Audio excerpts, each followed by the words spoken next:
ninguém esteve no céu ou além. Nenhum de nós foi testemunha da criação de todo o mundo. Aliás, quando alguém bate na porta de sua casa e diz: eu sou testemunha de Jeová, entenda, Jeová, que é um nome que pode não ser o verdadeiro nome de Deus, porque não foram guardadas as vogais do nome de Deus, apenas as consoantes, e eles tomaram emprestadas as vogais da palavra Adonai para colocar nas consoantes do nome de Deus, e ficou Jaovai e ficou aportuguesadamente Jeová. Jeová só tem uma testemunha que conhece desde o início e até o fim, desde o começo da eternidade que não começa nunca, e desde o fim que não termina nunca, e essa testemunha é o seu próprio Filho Jesus Cristo. Os demais, não há mais nenhuma testemunha de Jeová. Testemunha é quem esteve durante todo o tempo e testemunhou tudo. Jesus esteve, e ele viu e criou o céu, criou todas as coisas. E ele diz em João capítulo 3, versículo 13, a seguinte afirmação: ora, ninguém subiu ao céu, senão o que desceu do céu, o Filho do Homem que está no céu. Este livro, a Bíblia Sagrada, é a palavra de Deus, ditada pelo Senhor, inspirada pelos 40 autores que foram usados pelo Senhor na transmissão da mesma, e ela nos revela o que há do lado de lá, e nela nós podemos confiar com toda a segurança. O que ela nos diz a respeito do céu é algo sobremodo maravilhoso, e nós podemos crer nela com toda a confiança, porque aqui estão as palavras de Jesus Cristo, que esteve no céu, que está no céu e que sabe o que há e veio nos revelar como fazer para ir para lá. Jesus afirmou em João capítulo 14, verso 2, a seguinte declaração: na casa de meu Pai há muitas moradas, se não fosse assim, eu vou-lo teria dito, vou preparar-vos lugar. Uma das maiores bênçãos que o Senhor nos trouxe foi dizer que há um lugar para cada pecador arrependido que confiar no santo nome de Jesus. Aliás, no céu não há casas nem de mais e nem casas de menos. Há um número certo do número de quem há de se converter. Como assim? Deus conhece todas as coisas. Deus conhece o presente, o passado, o futuro. E na construção do céu não houve uma casa a mais ou uma casa a menos. Ninguém faltará, porque quando você fizer chamada, lá estarei, como diz a própria palavra de Deus. Há uma série de profecias que devem se cumprir. Alguns creem na literalidade destas profecias, outros num cumprimento meramente figurativo. Este crente aqui que está a pregar a palavra do Senhor, crê absolutamente que o céu será o último estágio da nossa história humana e redimida. O céu será eterno e o céu será maravilhoso. Bem, hoje eu velei a minha tia, Nadir Bonfante. 82 anos completou ela na semana passada. Hoje ela faleceu. Todos os irmãos aqui já velaram familiares. Alguns deles morreram crendo no Senhor Jesus Cristo como seu Senhor e Salvador. Outros, infelizmente, morreram nos seus pecados ou confiando em outros deuses ou não confiando em absolutamente ninguém. Mas todos nós, se vivermos mais tempo, ou muito tempo, haveremos de passar pela morte. Não é uma coisa agradável. Que alegria, vou morrer. Não existe isso. A menos que esta pessoa esteja com pouco juízo, ou que esteja sofrendo demais e diga: eu quero morrer para parar de sofrer. Se morrer fizesse parar de sofrer, estava bom. Mas a Bíblia nos diz que, se não tivermos confiança no nome de Jesus, a morte é apenas o começo deste sofrimento. Mas como cantamos há pouco a respeito lá da glória celestial, do eterno lar, uns chegarão ao dia da partida sofrendo pouco, outros passarão pelo dia da partida sofrendo bastante. O que diz a Bíblia a respeito do período entre a nossa morte e a chamada ressurreição? Bem, há um grupo de cristãos, ou pseudo-cristãos, que acredita que quando você morre, você dorme. Dormiu no Senhor é uma expressão bíblica, mas para essas pessoas, dormem mesmo, de roncar até o dia da ressurreição. Mas na verdade a Bíblia não fala de dormir, de roncar na alma.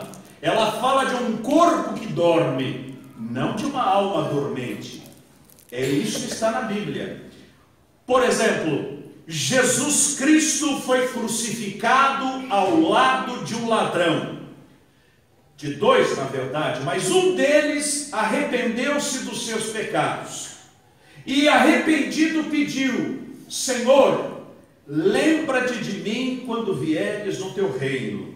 Então Jesus lhe disse em Lucas capítulo 23, versículo 43. E disse-lhe Jesus: em verdade te digo, que hoje estarás comigo no paraíso. Quando foi que Jesus disse que ele estaria com ele no paraíso? Hoje, no hoje dele. Esse grupo que quer fomentar o sono da alma, adultera as escrituras, colocando assim: na verdade te digo hoje, que estarás comigo no paraíso. Essa construção não existe no grego. Jesus disse claramente: eu digo e repito, hoje você estará comigo no paraíso. Ora, se Jesus disse isso, ele sabia do que tratava e do que falava. No mesmo dia da morte, o moribundo acordou no paraíso. Segundo a alegação bíblica, o apóstolo Paulo fala da morte como estar imediatamente com Cristo. E isto não se harmoniza com o sono da alma.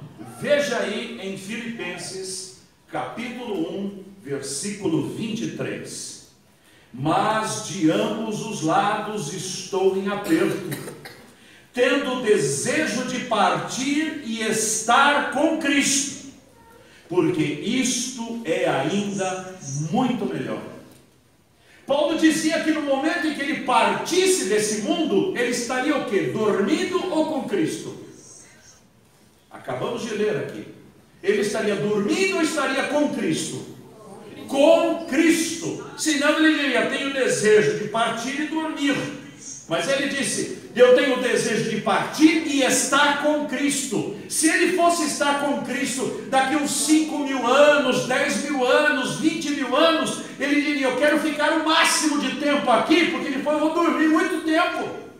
Não, partiu, esteve com Cristo.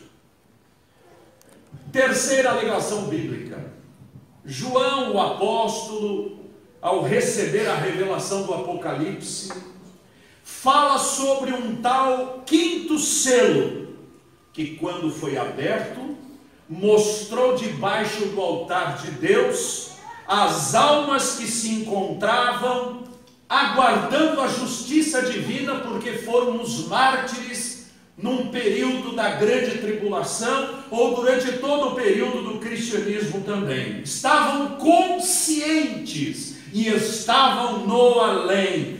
E foi-lhes dito que eles aguardassem mais um pouco, para que se completasse o número de pessoas que seriam mortas pela fé em Cristo. Abram aí a sua Bíblia em Apocalipse, capítulo 6, verso de número 9. E havendo aberto o quinto selo, vi debaixo do altar as almas dos que foram mortos por amor da palavra de Deus e por amor do testemunho que deram. Estavam vivos, eles falaram, foi-lhes dadas vestes brancas, e dito para eles: olhem, vocês estão conversando aqui, descansem aí um pouco até completar o número dos seus conservos. Logo, quando nós morremos aqui, até o dia da ressurreição, nós estaremos num lugar chamado paraíso. Um paraíso entre a morte e a ressurreição. A palavra paraíso tem muitos significados: jardim murado, lugar de delícias, local aprazível, todas estas palavras bonitas. Originalmente este paraíso foi feito por Deus no jardim do Éden, ali na região da Palestina. Naquele lugar havia uma vegetação magnífica, não havia praga nenhuma, não havia mosquito, não havia urtiga, não havia mato. Ali nós tínhamos um pomar cuidado pelas mãos do próprio Deus e para o prazer do ser humano ali criado. Só que o homem pecou contra Deus e deste paraíso foi tirado. No entanto, quando Estevão, o primeiro mártir da igreja cristã, estava sendo martirizado, ele teve uma presença do Senhor, e ele fez um clamor em Atos capítulo 7, versículo 59, dizendo assim: e apedrejaram a Estevão, que em invocação dizia: Senhor Jesus, recebe o meu espírito. Receber para onde? Para o paraíso. Que paraíso? O mesmo que o ladrão que morreu ao lado de Cristo na cruz foi. Que lugar é esse? Um lugar onde há a presença do Senhor. Outro texto bíblico que nos fala sobre este assunto foi aquela revelação que Jesus fez sobre o rico e Lázaro. Eu não a chamo de parábola, porque uma parábola não tem nome próprio, e esta parábola tem nome próprio, nome de Lázaro, nome de Abraão. Ela não é uma parábola, mas uma fresta, uma fenda da eternidade, através da qual Deus nos permitiu enxergar o que há lá na frente. Então, falando sobre isto, diz a palavra de Deus que o rico viu Lázaro, que estava na terra enfermo e mendicava a porta de sua casa, que comia as migalhas da sua mesa. O rico, no lugar de tormentos, contemplava Lázaro no paraíso, num lugar que também tinha o nome de seio de Abraão, isto é, o lugar onde se encontrava Abraão. Da morte à ressurreição, ficaremos num lugar. E na ressurreição? A ressurreição trará os que morreram em Cristo.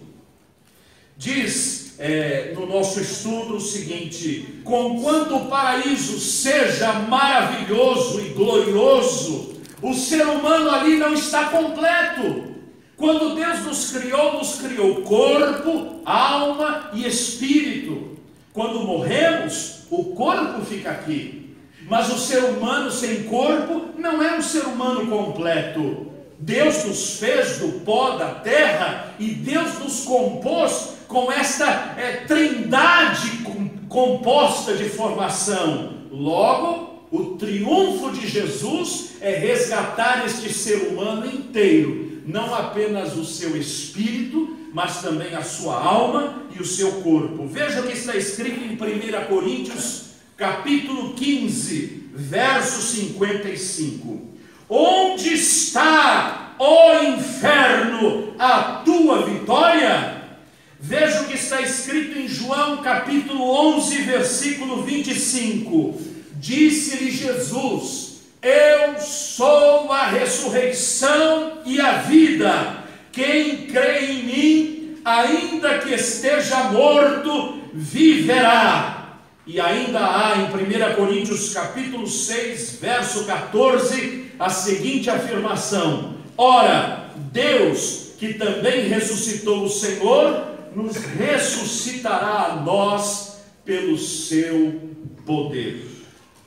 Bem, eu morro, vou para o paraíso. Quanto tempo passarei lá? Só Deus sabe. De lá sairei para o dia da ressurreição. Ressuscito. E daí? O que vai acontecer? Bem, nós temos dois grupos de cristãos. Aqueles que acreditam que já vamos diretos para a eternidade, e aqueles que acreditam que passaremos por um milênio real, onde Cristo será o rei durante 1 milhar de anos, cumprindo uma série de profecias.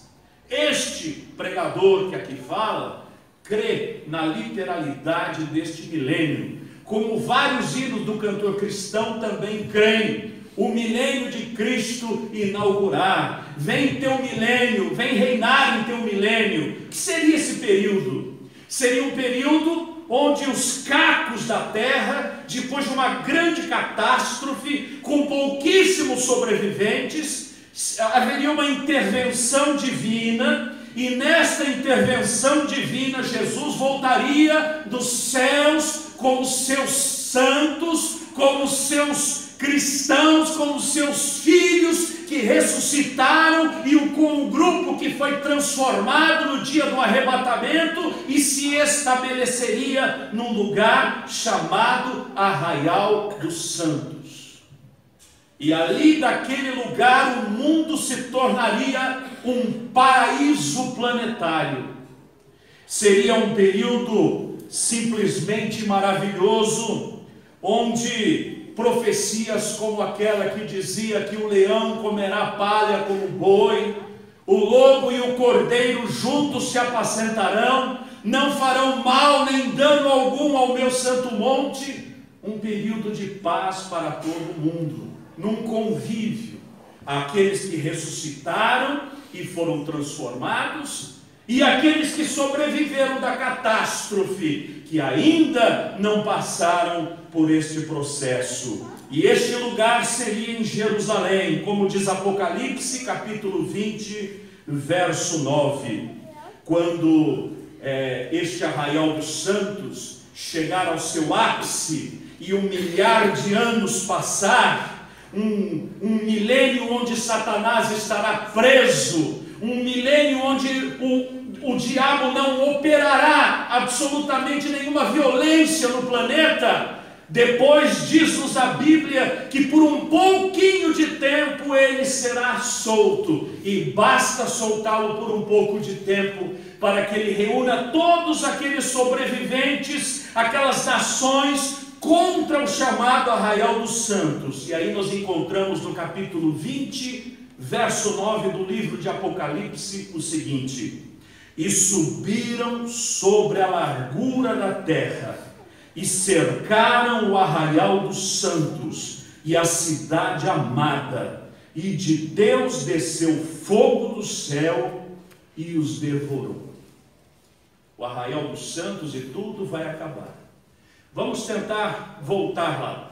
Eu morri, fiquei um período no paraíso, chegou o dia da ressurreição, eu ressuscitei, fui e me encontrei com Jesus nos ares e desci, estabeleci-me com o Senhor no Arraial dos Santos, passei por todo um período de paz e domínio sobre a terra, e agora Satanás liberto arregimenta os sobreviventes que se multiplicaram sobre a terra contra o Arraial dos Santos, mas vem Deus com todo o seu poder e destrói definitivamente ao diabo e aos seus seguidores. Destrói no sentido de tirar-lhe todo o poder e condenar-lhe pelos séculos dos séculos.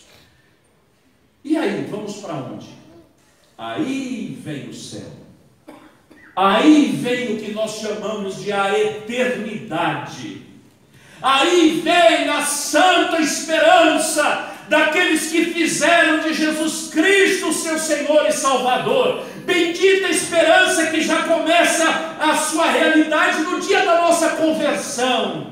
Porque depois que nos convertemos, a nossa vida se torna um céu. Pois a Bíblia diz: com Cristo é céu para mim. Todo lugar em que pisar a planta dos vossos pés será terra santa. E quando somos crentes do Senhor, maior é o que está em nós do que aquele que está no mundo. E quando morremos em Cristo, já desfrutamos da glória celestial, junto com o Senhor, junto com os seus anjos, na presença dEle. Independente do grupo que crê no cumprimento literal destas profecias, ou daquele que não crê no cumprimento literal destas profecias, a eternidade é unânime entre nós. O céu é maravilhoso e chegará, e é dele que falamos agora. Diz o texto de 2 Pedro, capítulo 3, verso 10: mas o dia do Senhor virá como ladrão de noite, no qual os céus passarão com grande estrondo, e os elementos ardendo se desfarão, e a terra e as obras que nela há se queimarão. Este mundo vai ser destruído. Por melhor que cuidemos dele, por mais cuidados que tenhamos com a ecologia, este mundo está regado com sangue inocente, desde o sangue do justo Abel até o sangue do último bebê que foi abortado numa clínica clandestina. Esta terra jaz no maligno, e Deus, que criou todas as coisas, diz-nos a palavra de Deus que criou também um novo céu e uma nova terra. Vamos abrir aí o livro do Apocalipse, no capítulo de número 22, e ver como, no capítulo de número 21, o versículo 1 diz assim: vi novo céu e nova terra, pois o primeiro céu e a primeira terra passaram, e o mar já não existe. Ou seja, tudo que nós vemos vai passar. Mas diz a Bíblia que a felicidade de quem já está com Jesus não vai acabar. Muito pelo contrário, ela apenas começou. Pois em lugar deste céu, em lugar desta terra, Deus nos dará uma nova terra, um novo céu e uma cidade deslumbrante chamada de Nova Cidade de Paz, ou Nova Jerusalém, Nova Jerusalém. Sabe o tamanho desta cidade?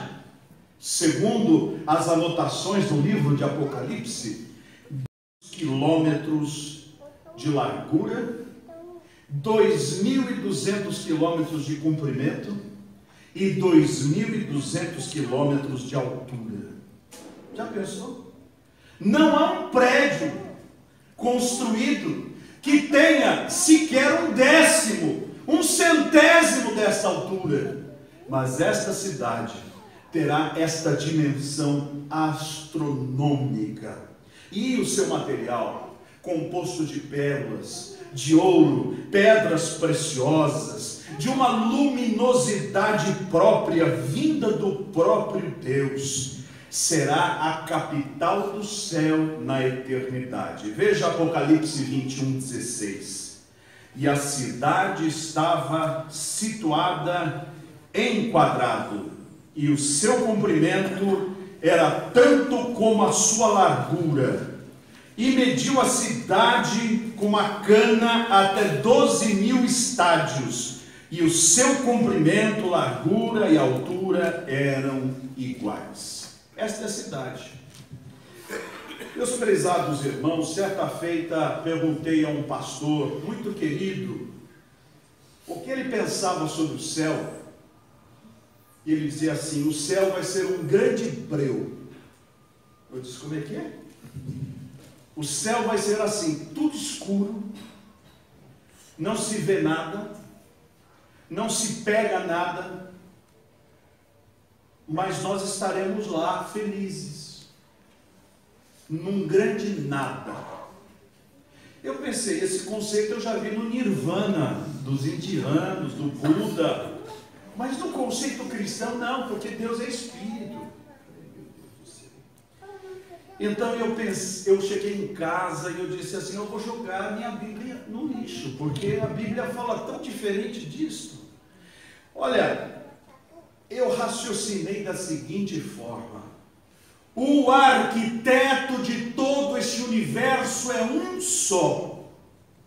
E quando nós olhamos para uma arquitetura de algum artista, nós identificamos se ele fez muitas obras. Quem é o arquiteto que as construiu? Porque ele tem o seu jeito de fazer, a sua maneira de construir. Deus é o arquiteto de tudo, construiu todas as coisas. Ele tem o seu jeito de criar, a sua maneira de fazer. E se nós não trocamos o bom pelo pior, mas pelo contrário, trocamos o bom pelo melhor, muito mais Deus, quando nos der um novo céu e uma nova terra, não trocará as belezas que Ele criou, as cores, os pássaros, os animais, o pôr do sol, a multiplicidade biológica, por alguma coisa que seja um breu e uma fumacinha.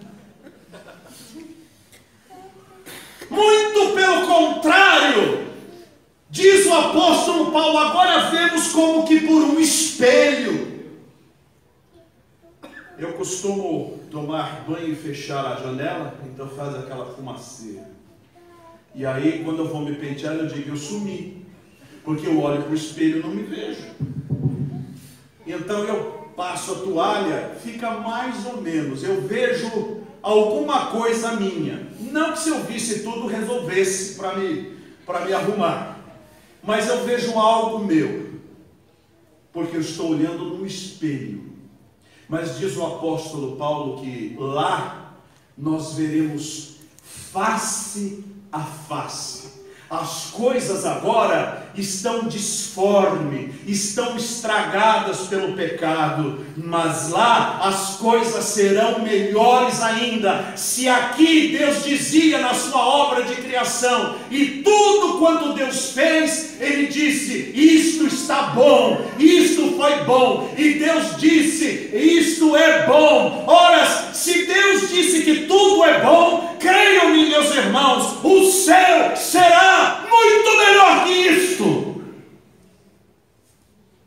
Por exemplo, e aquele querido pastor, acho que para a alegria dele, porque para quem espera do céu um breu, saber que tem um rio lá, vai ficar muito feliz. Olha lá, sabia que lá na eternidade teremos um rio? Apocalipse 22:1, veja aí.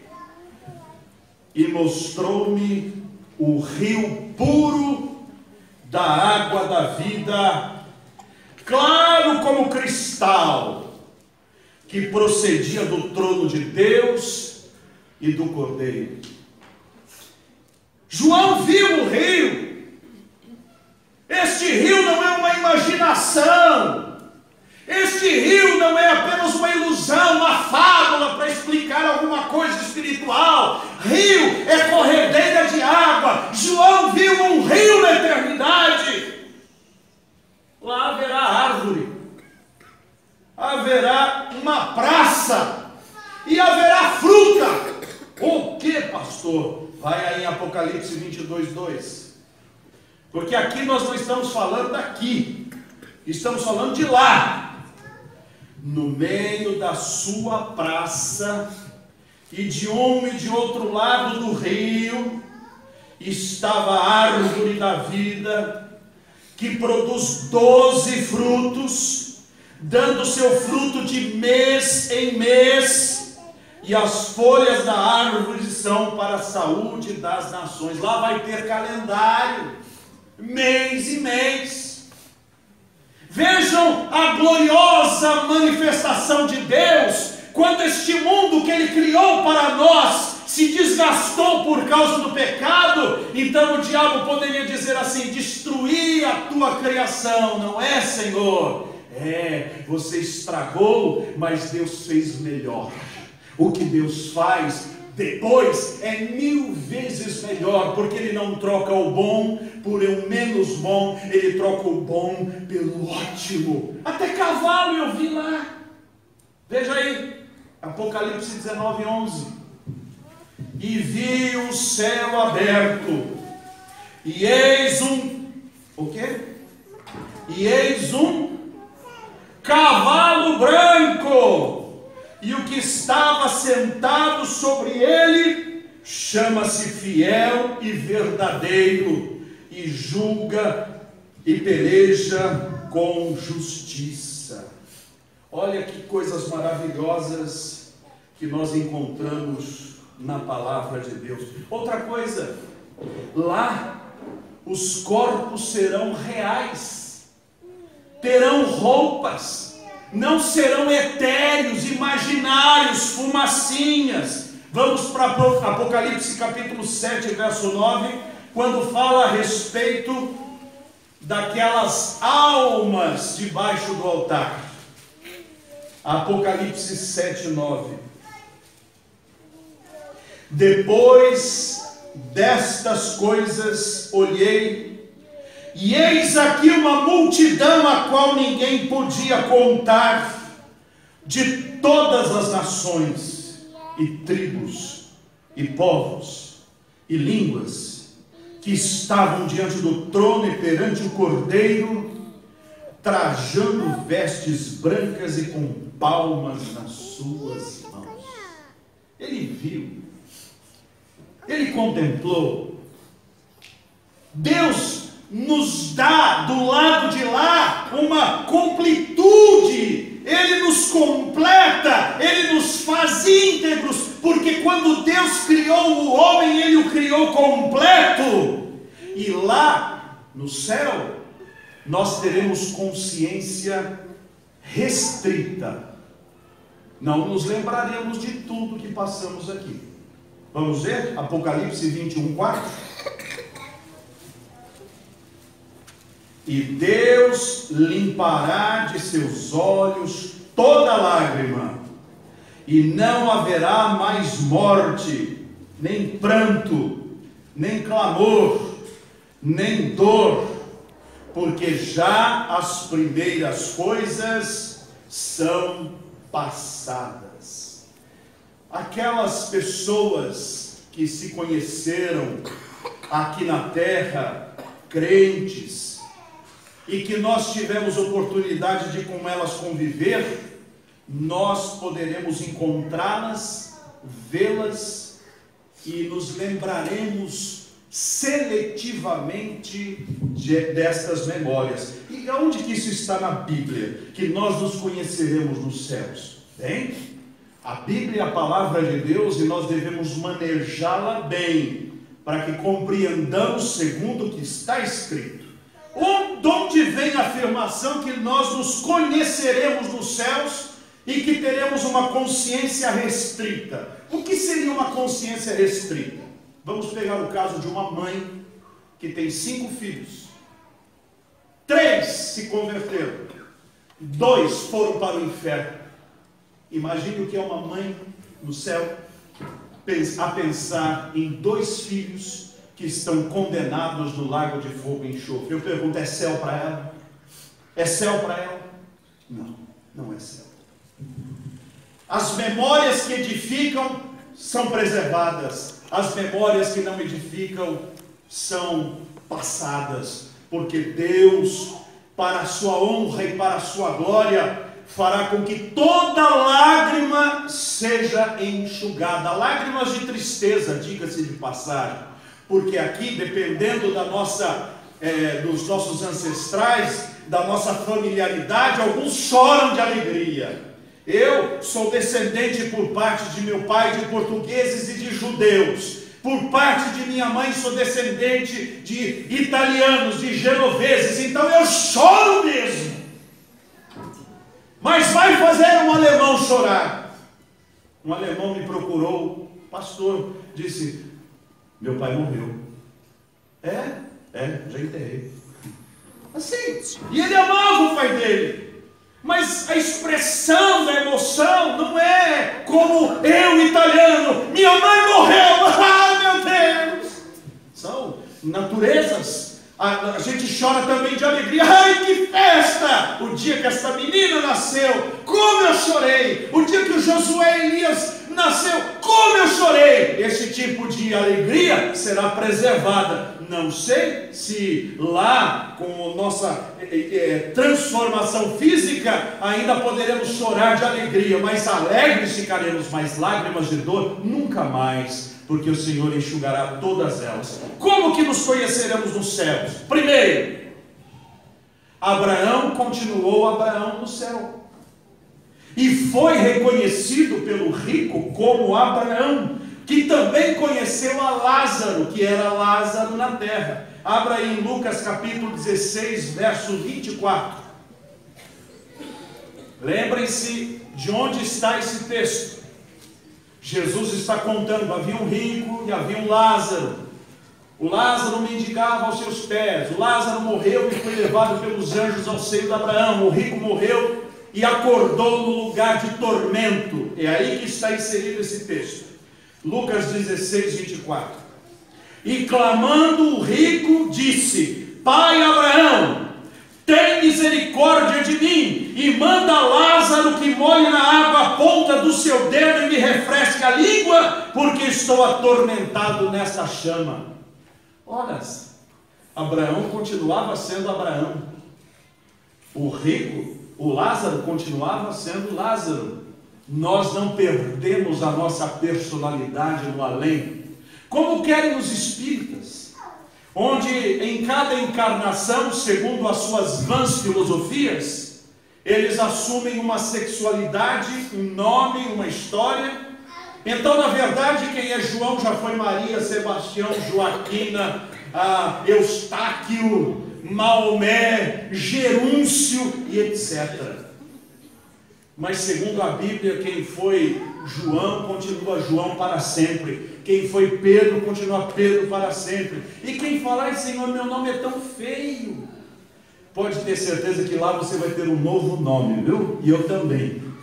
Mas seremos a mesma pessoa. Por exemplo, se você chamasse 1, 2, 3 de Oliveira 4, você lá ganharia um nome lindo e seria apresentado assim: aqui está o fulano, o ex 1, 2, 3 de Oliveira 4. Outro dado bíblico: Moisés e Elias foram conhecidos e reconhecidos pelos apóstolos numa visão. Moisés já havia falecido, mas Elias não. Mas falemos então de reconhecer Moisés. Abra aí Lucas 9, verso 30. Lucas está descrevendo o dia da transfiguração, quando apareceram dois seres da outra dimensão, falando com Jesus, e o evangelista aqui historia, reconhecendo quem eram essas pessoas. Olha lá: e eis que estavam falando com ele dois homens, que eram Moisés e Elias. Seremos reconhecidos na eternidade? Sim. Outra base é aquela em que nós veremos os nossos queridos novamente. Vamos ver 2 Samuel, capítulo 12, verso 23. Quando Davi ora pelo bebê que está para morrer, e de fato morreu. Olha o que ele diz a respeito deste bebê. E enquanto o bebê não morria, ele fazia jejuns, ele estava triste, ele clamava, ele orava. E quando o bebê morreu, ele comeu, se alimentou, e as pessoas perguntaram: por que essa mudança súbita? E ele responde assim: porém, agora que está morta, por que jejuaria eu? Poderei eu fazê-la voltar? Eu irei a ela, porém ela não voltará para mim. Eu me converti primeiro na minha casa. Meu pai ameaçou me matar. Meu pai tinha um revólver 38 carregado. E ele disse: se eu for batizado, será o último dia da minha vida. A minha mãe disse: você não é mais meu filho, você negou a religião de sua família. O meu irmão me deu um bofetão e disse: você não é mais meu irmão. Grande dia para celebrar, né? Me converti, perdi a família. Mas orei, esperei no Senhor. Meu pai foi o primeiro que se converteu a Cristo, 2 meses depois, junto com meu irmão. E 1 ano depois, minha mãe fazendo bife. As irmãs sabem fazer bife, minha mãe também sabia. E que bifes! Eu chegava em casa do trabalho e eu tinha uma profissão muito digna. E eu me sinto muito feliz de ter exercido essa profissão. Eu era office boy. Eu fui office boy. E cheguei em casa cansado para pegar meu material e ir para a escola. E minha mãe estava à porta e disse: filho, eu preciso te dizer uma coisa. Diga, mãe. Me converti fazendo bife. Eu disse: olha, já vi conversão no ônibus, conversão por folheto, por pregação, mas com bife. Ela disse: sim, me explique isso. Ela então estava dizendo que estava a fritar o seu bife, e aí ela viu uma imagem de escultura que ela tinha desde o tempo do começo do seu casamento, que fica com uma lâmpada acesa a noite inteira no corredor, e ela disse: deixa ver do que essa imagem é feita, e ela tirou um pedaço, saiu um pedaço de jornal com a Miss Brasil 58, um pedaço de arame e um monte de gesso retorcido com os arames. E ela disse: é isso que está me protegendo, pois a partir de hoje eu só creio no Jesus ressuscitado, a quem eu não preciso ver, que está lá no céu. Por isso, meu filho, eu me converti fazendo bife.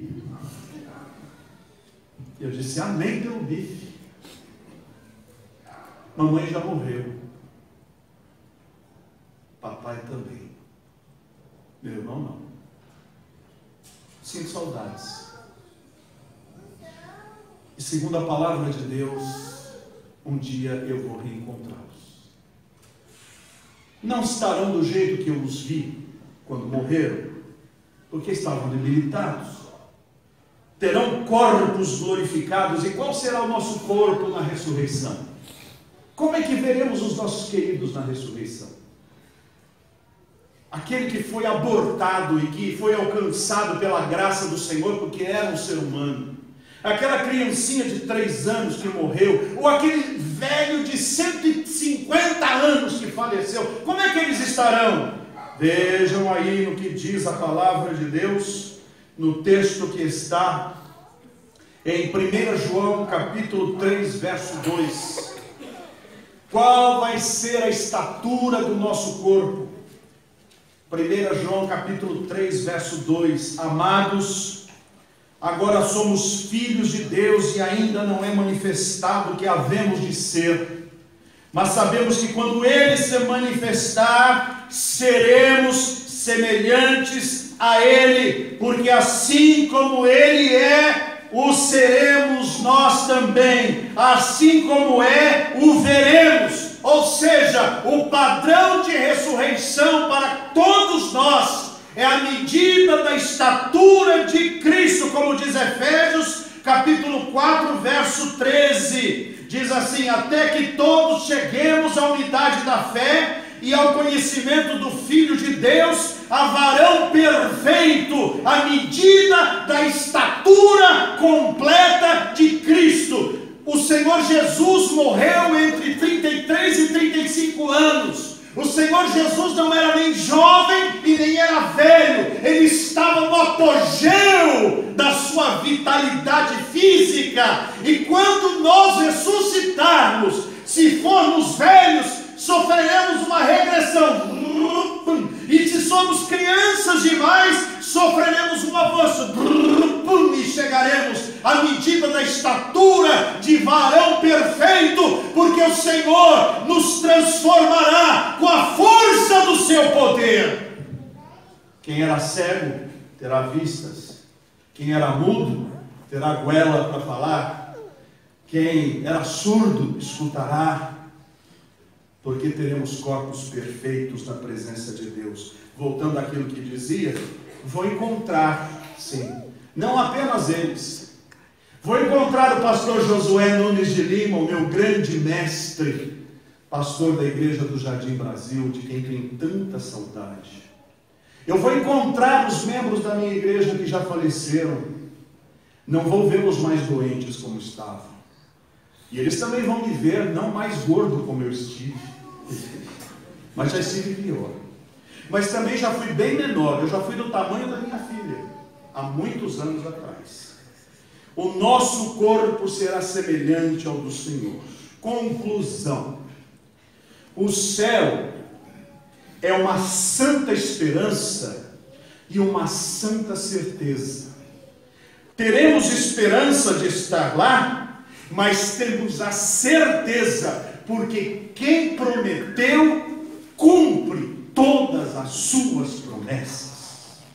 Lá chegaremos, não por méritos próprios, mas pelos méritos de Jesus Cristo, que morreu na cruz para pagar por todos os nossos pecados, a começar do original, que nos transformou em fabricantes de pecados. Consertada a raiz, curadas ficam as águas. Consertado o coração do homem, transformada fica a sua vida, como diz em 2 Coríntios 5,17, e assim que se alguém está em Cristo, nova criatura é, as coisas velhas já passaram, eis que tudo se fez novo. Nós devemos nos alegrar, meus amados irmãos, não porque compramos um patrimônio, não porque conseguimos um creme rejuvenescedor, não porque a família cresceu, não porque temos um grande cargo e uma grande fortuna, mas a nossa alegria em todos os aspectos e sentidos deve ser aquela de estarem os nossos nomes inscritos no livro da vida. Como diz Lucas capítulo 10, verso 20, mas não vos alegreis, porque se vos sujeitem os espíritos, alegrai-vos antes por estarem os vossos nomes escritos nos céus. O céu é a concretização da resposta do Senhor à sua preciosa oração, quando orou a favor de todos os que creem e dos que viessem a crer no seu santo nome, como diz João 17, verso 24.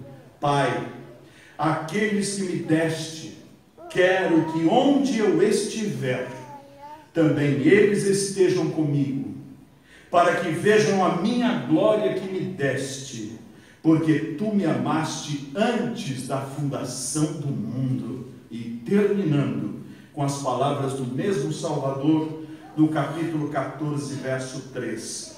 E quando eu for e vos preparar lugar, virei outra vez e vos levarei para mim mesmo, para que onde eu estiver, estejais vós também.